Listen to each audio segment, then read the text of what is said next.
given in the sheets? Okay, there's some people going on. So what I'll do is I'll just introduce our speaker for the next session. Our speaker for the next session is Mr. Bhisham Krishnani. He's Chief Architect for Enterprise Business for India and SAARC with Juniper Networks. And he's also responsible for driving the data center business and cloud computing business for Juniper. Bhisham has a total experience of 14 years and he's been with Juniper for more than 8 years. And he's worked with, and previously he has worked with companies like Wipro Infotech and US Telecoms. So may I request you all to please welcome on stage Mr. Bhisham Krishnani.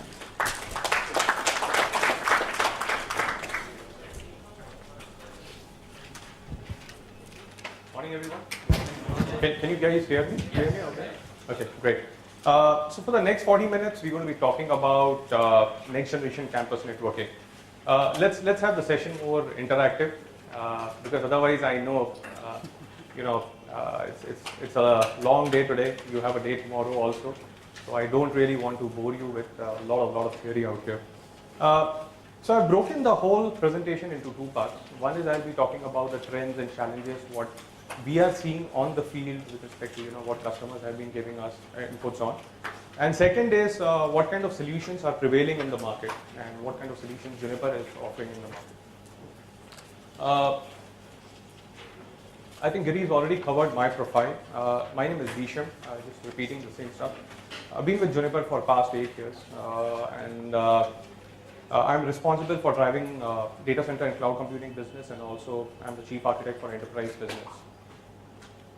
So let's look at some of the trends and challenges. Okay, June 29, 2007. Guys want to Google up and tell me what really happened on this day. Some of the stuff you may probably find repetitive. Nitin is already covered. I'm not sure if someone shared my deck with Nitin. Just kidding. So, any guesses on this?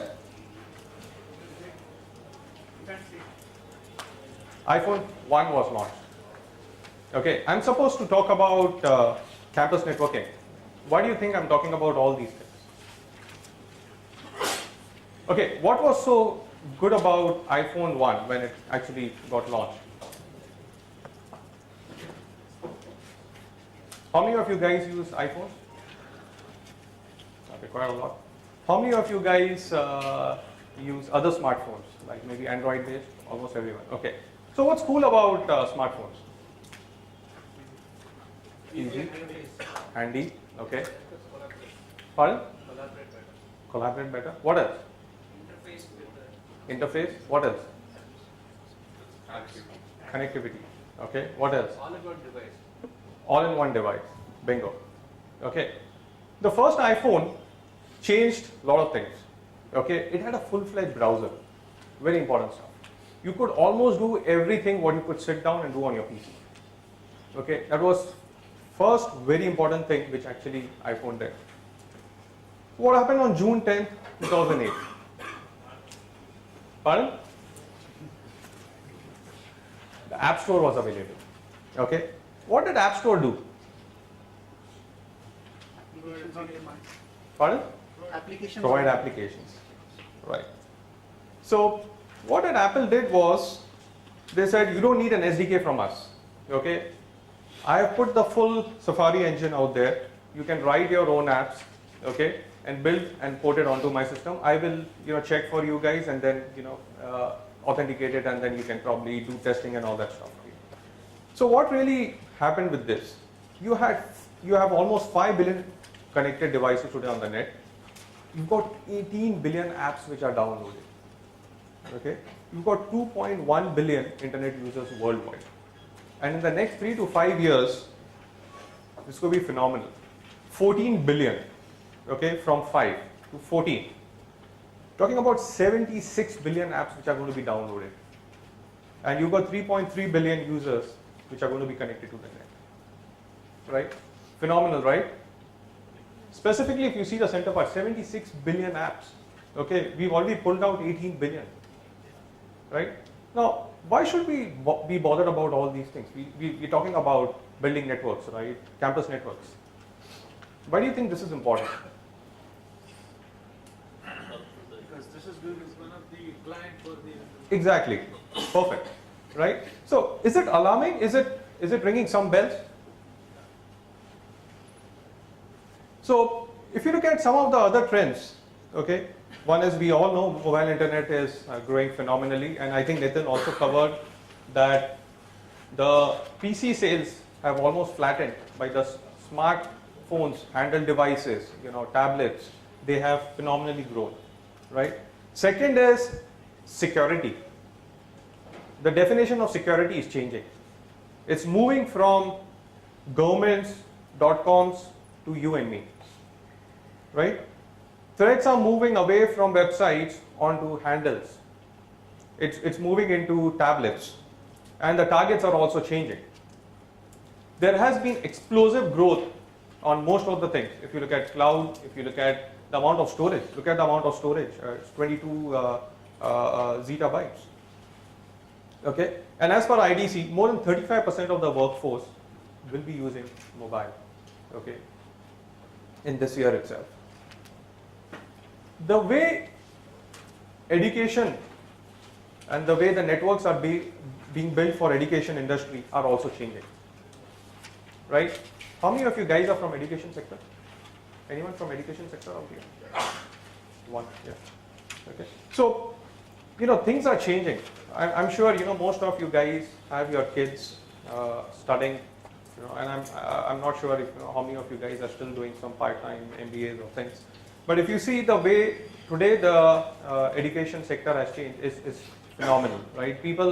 Students are actually accessing test papers from anywhere. They are sitting down, collaborating with others. I think Nitin also covered about how your video conferencing and things have changed, right? The same thing is happening in the education sector also. One of the examples out here, if you see, it's of a large American university. If you look at in the summer when the students went for vacation, when they came back in the fall, what was the number of devices which are connecting onto the network? Phenomenal, almost 6x, and that has been growing. Okay, it's purely because of the mobile technology.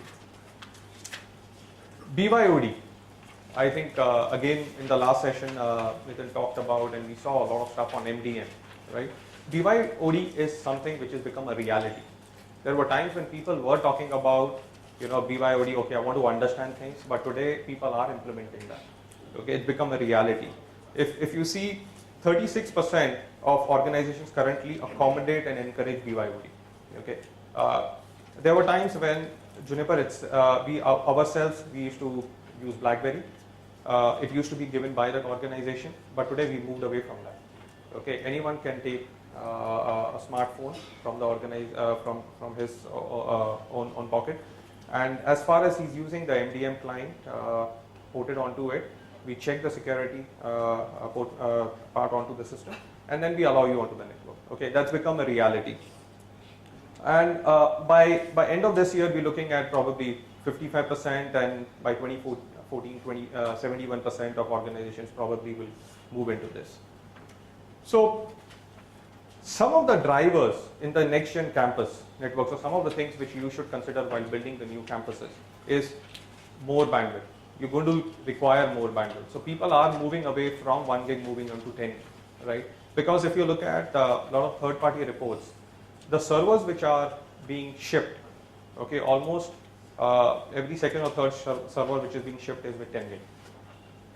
Okay, virtualization has almost become a de facto. By end of 2013, by mid of 2014, you will probably see more than 95% of servers being virtualized, right? When they get virtualized, you've got more CPU power in them, you've got more NICs onto them, you are actually pumping out more data, and this data is actually being pulled down over the network on the campus by the users, right? So more bandwidth is one. Second is power devices. Almost everything is being powered by PoE, okay, and that's why customers are asking for PoE plus kind of switches today in the field, because in fact, lot of new laptops people are looking at being powered by PoE plus systems. More new applications are evolving day by day, and security. Security is not only perimeter based, but it is moving from perimeter to to devices, to an individual. So enterprise landscape, we can actually divide it into two parts. One is the data center and one is the campus. So in campus, it will comprise of VYOD, unified policy for security, unified communication, and wireless access. Wireless access is, again, I personally feel that it's just starting to take off. Okay, still we see a lot of organizations who do not want to provide wireless beyond conference rooms for their CXOs and so forth. Virtualization data center is something which is already taken off. Cloud computing, in fact, I saw one question on cloud. Application mobility and automation and orchestration in the data centers. So common access across campus and data center. One is enhanced performance. It should be north-south in your campus and east-west in your data center. Simplify infrastructure. Try to make sure that you do not have spanning trees. Biggest disaster point into a campus or into a network. Fewer devices to manage, it always helps you reduce your operational cost. I think again it was one of the questions in the past questionnaire. And increase scale so that you can go about supporting BYOD and server virtualization. So world is on the move. I'm sure most of you guys out here are still connected to your network.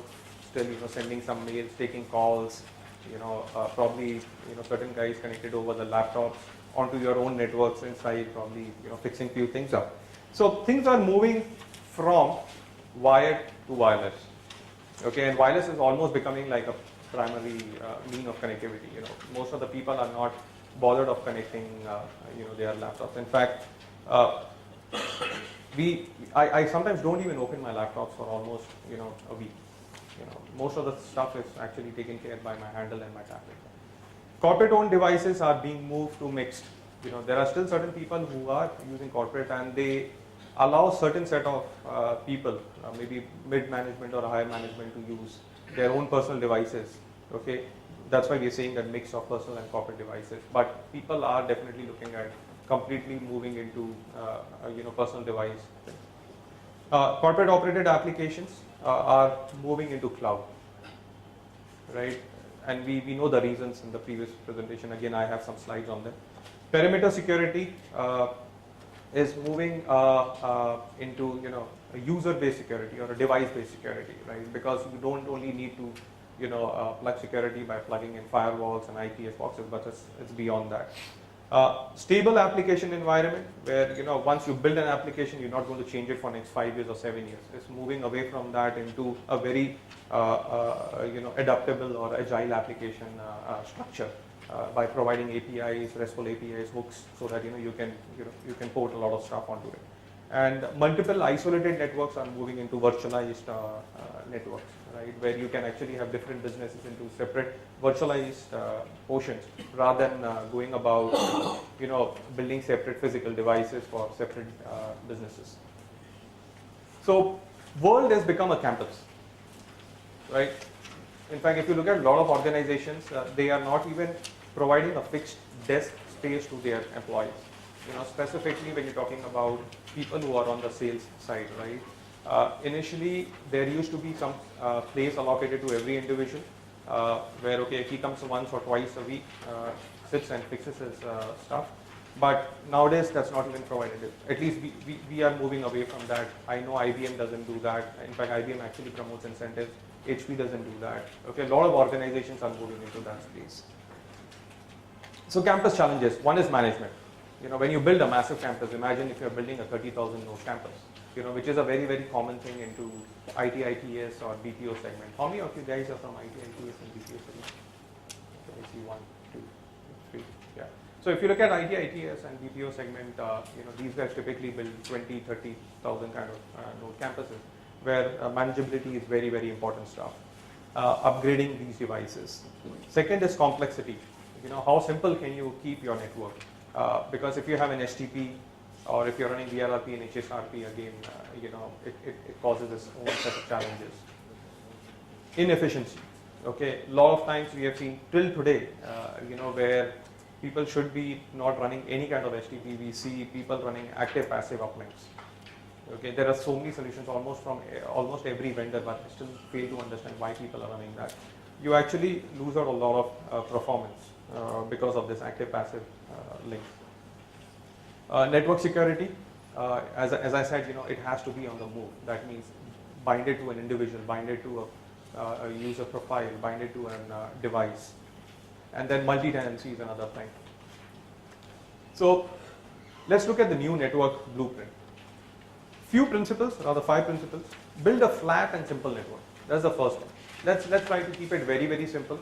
Try to cut out some of the tiers, because whenever you typically meet consultants or customers, they will say, okay, I'm going to have an access, I'm going to have a distribution or an aggregation, and then I'm going to have a core. This is a traditional stuff. Do you really need an aggregation or a distribution point? Okay, what does this point actually do? It just takes inputs from your access switches and then puts it up onto your core. So but when you're doing your port count analysis, you will actually take the costing of these devices, right? And apart from that, they're burning a lot of power out there. It's directly adding to your OpEx. So if you can shave that off, okay, and you can simplify it into 2 tier, okay, you really save a lot. It becomes a much simpler and a flatter architecture. And most of the networks today can be actually built on 2-tier architectures. Most of the networks. Deploy a very flexible and agile solution. Okay, so that specifically if you look at BPO segments, ITS segments, these guys business requirements change almost by daily basis. Right? They will come up and say that I want to add few more users to a project, or a new project is coming up and they need to create a new VLAN and all that stuff. So let's have that solution very, very flexible for you. It's not only for ITS and this thing, for BPO segment, but for other set of customers also, because applications are evolving in such a fashion that you don't know, if you're going to roll out some new application or new services for a new set of businesses. Simplify by automated provisioning. Okay, automated provisioning could be a third-party tool which actually handles multi-vendor systems, or probably look at something like SDN. Okay, we'll talk about SDN stuff later on. Plan for any point security. Not only the perimeter, as I said. Look at security binded to a user. Unify wired and wireless network. That means if I'm using a handheld device and I'm on the road, I probably connect over 3G. Okay, with the same set of access rights. And the moment I move into my campus or walk into my campus, I hook up onto the wireless with the same set of stuff. When I connect my laptop onto the network, I still get the same set of stuff. Okay, that's what you need to do with unification. It's almost something similar. I'm going to skip this. So one of the innovations which Juniper has done is virtual chassis technology. In fact, the day one when we got into the switching business, we were very clear that we don't want to get into the rat race of price war. We had to clearly differentiate ourselves, because switching, a lot of times, a lot of people look at it as a commodity stuff. So you have tons of vendors available, and then it's a price war. One of the very, very important feature which we launched was virtual chassis. Until today, none of our competition has been able to catch up with this technology, and we've got fabulous installation based specifically on this feature set. We'll go a little bit deep dive into this technology. So one is we can build a virtual chassis using 10 switches. Okay, we can do virtualization of these devices up to 80 kilometers. Okay, that means if you have 2 campuses which are running over dark fibers, we can actually build a seamless campus for you. We can have mix and match of different platforms to this virtual chassis, which gives you complete flexibility and agility on your solution. And it is available across tiers. It could be access, it could be distribution, it could be a core. So at any tier, any layer, we are able to provide you this flexibility. What does it actually help you with? A virtual chassis technology helps you huge reduction on power. Okay, in fact, certain times we have seen up to approximately around 60-65% power savings. Right? Cooling requirements also go down, because when your power is going down, your BTU ratings go down. Space requirement very, very low, almost up to the tune of again 60-70%. And costing again, it's very, very not very expensive, I should say. So how does this actually work? So if you look at this, is a traditional chassis which people typically have couple of soup engines or route engines, or if they have two boxes, then they basically put one into each, and then you have your line card. Now, what makes people buy these big chassis? Okay, one is high availability. So you get high availability on three factors. One is your route engine and soup engine. You get your power supply redundancy. You get your fan tray redundancy. Okay, your backplane is as it is passive, but still, every customer actually goes in for two devices to make sure that in case if there is, which is a very, very corner case, you hit with some issues on the backplane, then this actually helps you. And obviously, it is very easy to manage because you've got one single box to manage, one code to run onto it, because the line cards are managed by that, and then great performance and scalability. So what we did was we pulled out these line cards and wrapped them up into a neater box.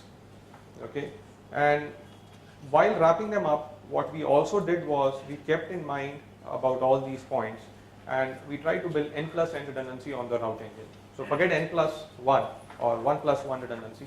We built n plus n redundancy on the route engine. So every line card has a route engine capability built in. Okay. Second, we built every line card with dual power supplies and multiple fan tray. Okay, in certain set of models, you have up to around 3 fan trays available in the system itself. Okay, these are all hot swappable, load sharing, field replaceable. It is one single device to manage, fully automated. The moment you plug them in, cable them up, they will basically form their own, virtual chassis. They run on one single image. Configuration is one common, the way you do it on a chassis, one management IP address, and you have complete flexibility of choosing copper, fiber, 1 gig, 10 gig, 40 gig, whatever kind of combinations you need. In fact, there are certain set of systems we are supporting FCOE, certain set of systems we are supporting FC capabilities also. So the 3 design principles of virtual chassis were management, it's one single device, flexibility, where you get 1 to 10 gig combinations available. In fact, 40 gig is also available now, and scale without trade-off. You can start very, very small to the tune of 24 port or 48 port and scale 480 or 1000 interfaces. In certain cases, you can actually scale up to 6000 ports. If you see, virtual chassis spreads across the complete portfolio. Any switch you pick up from Juniper supports virtual chassis. Any switch. Okay. I put some examples out here. There are some figures I feel are wrong in this. So if you look at, this is a traditional architecture which is being built for 4,000 employee campus across 10 buildings, where managed access switches are roughly around 100, managed aggregation 20, managed core switches should actually be 2. I don't know why they put it 4. And with virtual chassis technology, this can reduce to 10. This can reduce to, this should actually be 10, and this should reduce to 1. Okay, so at least around 70%, 70-75% of savings on the manageability is what you actually get. Now, in certain cases, I've got some more examples to follow. If you look at, this is a slide which is actually up and running at a customer place. Okay, this is more on a horizontal multi-story offices you have. These are 4 hub rooms. Okay, and these 4 hub rooms are connected using virtual chassis technology. Okay, what happens is all these 8 switches, what you're seeing out here, are it's one single switch. In fact, every line card has its own forwarding table. It works in a distributed architecture. So it doesn't need to go to a soup engine or route engine to take decision. It will take a decision locally. So what happens is you can actually push across your servers locally to every hub room itself. Okay, so it actually gives you much better performance, much better flexibility, and you do not need to bother about where you're going to run layer 2 and where you're going to run layer 3. Because in campuses, if you're building a massive campus, there is always a trade-off: where do you want to run layer 2, where do you want to run layer 3. In this, you can actually not bother about it because it's one single system, and you can span your VLANs anywhere. This is a second example.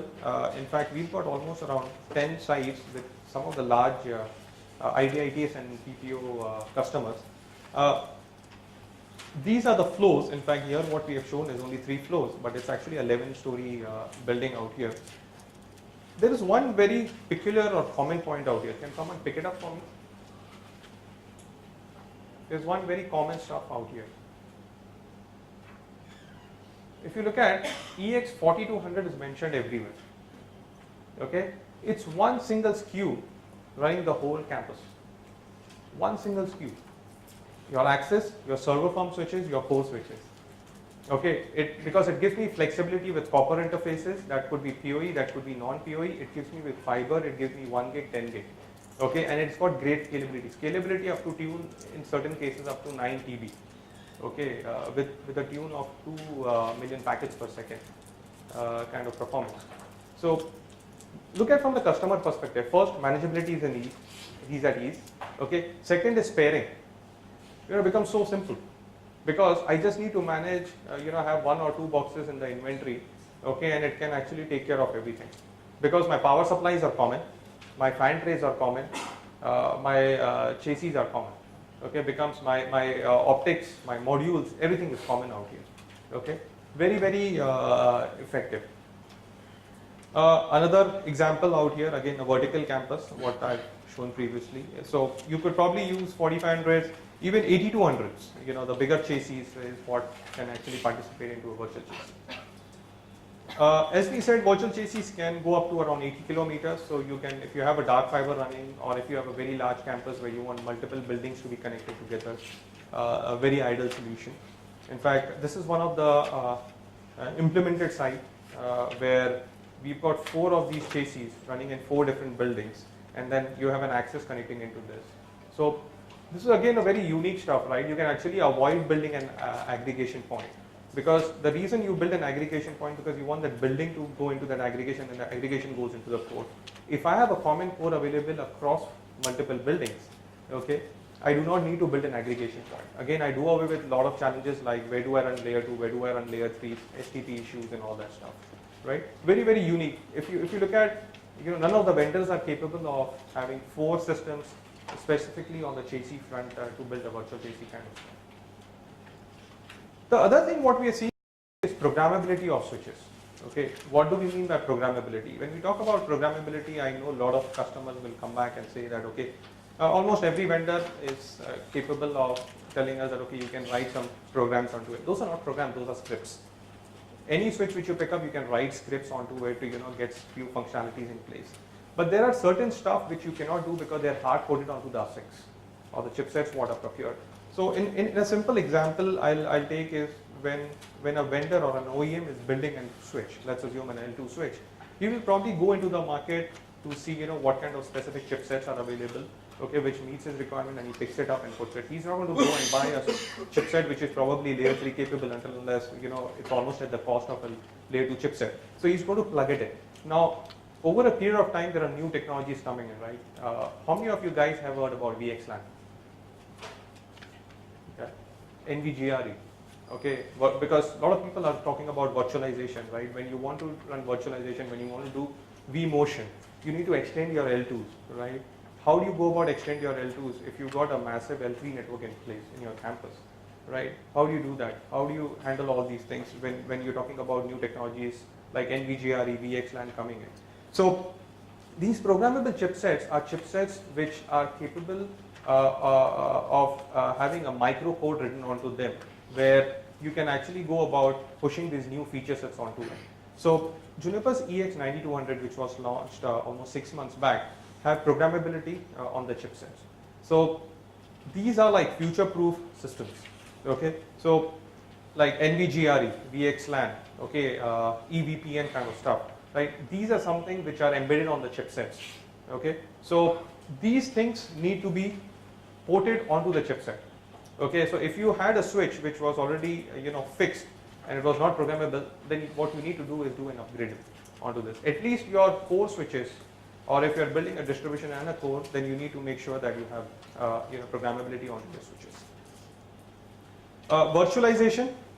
Lot of customers are coming back and saying, I want to make sure that my triple play is separated.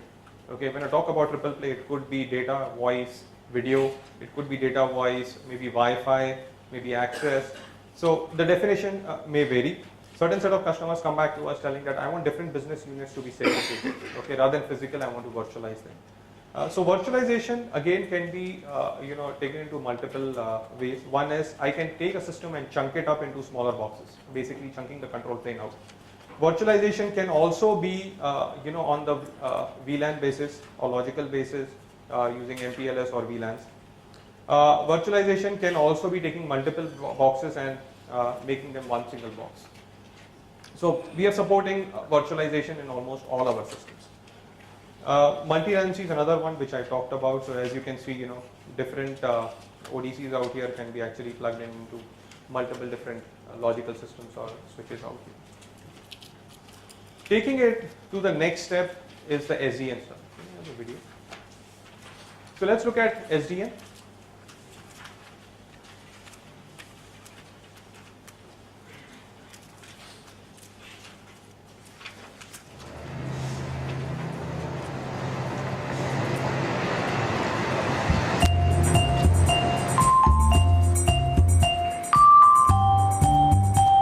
SDN. Oh, SDN, streaming digital, no. SDN? Sure, totally down with it. I think they're one of our sponsors. Yeah, it's going to be huge. In fact, let me pull up my PowerPoint from our recent meeting about SDN. You're Googling it, aren't you? I prefer to Bing, actually. SDN is only about CapEx, CapEx, CapEx. Done. It's not a medical term. Right, okay, good. SDN is purely a switching thing. It'll never affect anything else. VCs love SDN. I was just talking about this in Aspen. We've been buying and selling startups throwing around SDN like crazy. Because it's a good investment, obviously. I know, it's software-defined networking. Hot buzzword. Probably more hype than anything else. Who are you? It was the 70s. Everybody had an SDN. It was just like shaking hands. I think actually it has something to do with switching. I actually don't know what it is.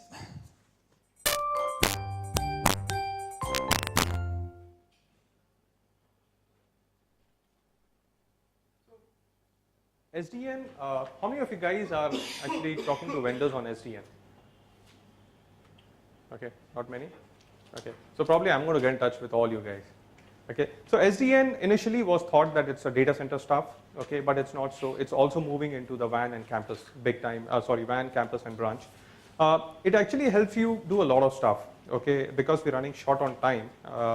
So it does workflow automation for you. It can make your application, it can make your networks be application aware and simplified licensing when you're looking at a lot of other parameters which are coming into the network. What's really happening is when you want to get new services out in your data center, when you want to roll out new projects or new VLANs for your networks, okay, it's a more manual process. If someone tells you, okay, I want a couple of servers, okay, how much time does it take you? Maybe 5 minutes, 10 minutes to probably spawn a VM and give it to your users. But if someone tells you, I want 5 or 6 VLANs to be created, you want to say, okay, come back to me after a week or 10 days, okay? So what's really happened is the way applications have changed, the way compute has changed, the way storage has changed, networking hasn't changed that way, right? It has to adapt to that way, how fast you are able to deliver compute and storage to your users. So SDN is actually going to help you deliver that. So while we have started shipping our controllers for the software-defined networking, we were almost delivering something similar on the campus lines for a long time on our MX and EX portfolio, where if you're building a campus, the core can actually control all your access switches also simultaneously. So it looks at your access switches as a line card, period. Okay, so if you've got 100 switches on your access, they will actually behave as a 100 line card to the core switch. So for you, you can actually manage them centrally, you can upgrade them centrally, you can configure them centrally, everything from one single switch. And the beauty is they also have some intelligence which is left on the edge, that is on the access side. So if you look at this example where we're talking about streaming, what happens is the source, okay, sends a stream which is pushed across to every line card, and then the line card actually replicates the streams and pushes across to the receivers. So you do not have multiple streams actually being populated from the source itself. Okay, so while we are pulling off the control from the edge or from the access side, we are still leaving certain set of intelligence to give you that kind of performance at the edge. Last section, which is the BYOD stuff. So for the BYOD, a coordinated security approach is very, very important. Okay, this needs to be user centric. Okay, clubbing with the device, location, context, and all the other information. Enforce security at every level. As I said, move away from the perimeter. It should be transparent and automated for the user. It should be granular with giving you complete visibility into the application. Because if you take a firewall and you want to probably block Facebook, okay, so after some time maybe they probably tweak their website and it gives you still an access. So you need to have application awareness on your firewall or the devices. So I've got some examples. One of the use cases out here. So we've got an employee who's using his own device. He comes in, plugs his, the details out there, and then what happens? We're checking on the connectivity, and it's okay. So we give them access, and the employee is using Facebook. Immediately the access is denied. Okay, and you can actually customize, outputs what have to be actually fed to the users. Second is, how does this actually function? So you have an employee coming in. Okay, we can interface with third-party MDM solutions like AirWatch, like Mobile Iron, and I think Nitin also covered a lot of stuff on MDM. So email is sent. Okay, admin registers on the MDM solution. Authentication servers can be anywhere. Okay, and once he gets this, he goes onto the link. MDM client is downloaded, and he's up and ready to use. Now once he's up and ready to use, okay, he says, okay, I'm onto the network, great, and he goes and downloads some application which he's not supposed to use. I bet every single smartphone has this app onto it, right? And then what happens? The client actually pushes this information across to the MDM service. This in turn will talk to our controller, which would be sitting in your premises. Okay, and he takes an update, regular update. Now once he gets it, he goes into the enforcement point, and there could be multiple enforcement points. You can do it on L2 basis, you can do it L3 basis, you can go higher up on the stack, right up to L7. Okay, what we've shown here is very limited stuff. And he blocks access to the network. And at the same time, that information is actually pushed across to the MDM service and also to the user. Okay, and he's intimated that you probably downloaded some applications which are not supposed to be on your device. Please make sure that you delete it to get the required access. One more example out here where we're not using the MDM service out here, but we're using more on the L2, L3, and L7 kind of stuff. Here, user comes in, he's using a layer 2 kind of authentication, that is .1x. He goes in, the information goes into the controller. The controller actually checks for the compliance. Okay, once it checks for the compliance, it gets all the required information. He sees that okay, the AV was not updated, so he gives him access only to the AV server, pushes the AV information out there. It's all updated, and once it's done, okay, it pushes all the relevant information which is needed onto the different devices to give that user the right set of access. Okay, and then he gets access except the finance because he's not supposed to get onto it. This is for the guest provisioning, almost something similar. You can actually do it for the guest provisioning. I'm going to skip it because I'm actually running a little late. So we have solutions for guest provisioning also. So for the same solution what you've built, the same things with a couple of more parameters added to the system, you can actually do guest provisioning services where users can come in, they get an automated access to the network with limited functionalities onto the network.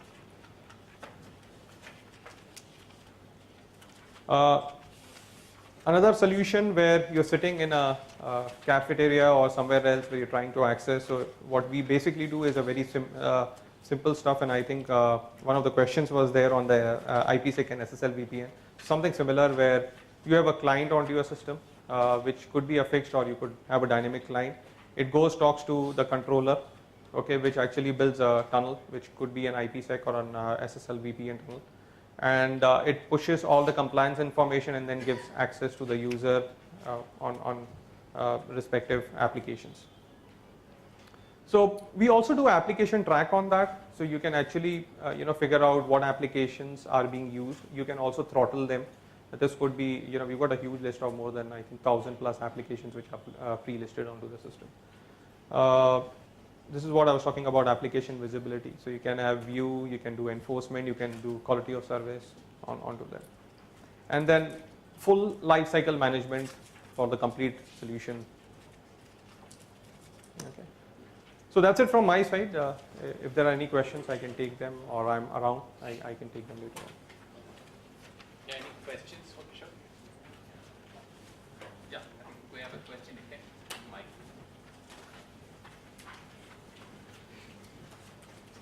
Hi. Hello. Hello. Yeah. So this is regarding MDM. My name is Pal. Yeah. Do Juniper has the own native solution for MDM, or it integrates with other solutions? Okay. So let me just repeat the question for everyone out there also. So the question is, do we have a native in-house built MDM solution, or do we collaborate with other vendors? We have our native solution, as I said during my slides, that there is a certain level which we can do it, and there is a certain level where we integrate with AirWatch and Mobile IN. So if you're looking for limited stuff, then Juniper itself can provide the complete solution. But if you're looking for in-depth or detailed stuff, then we partner with Mobile IN or AirWatch. Any other questions? Any more questions?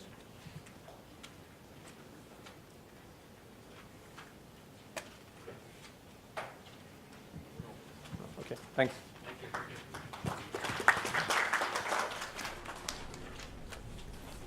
So thanks, Kishore. And I think Kishore was probably so lucid that everybody's understood whatever he has said. But we will find out during the test. Okay. So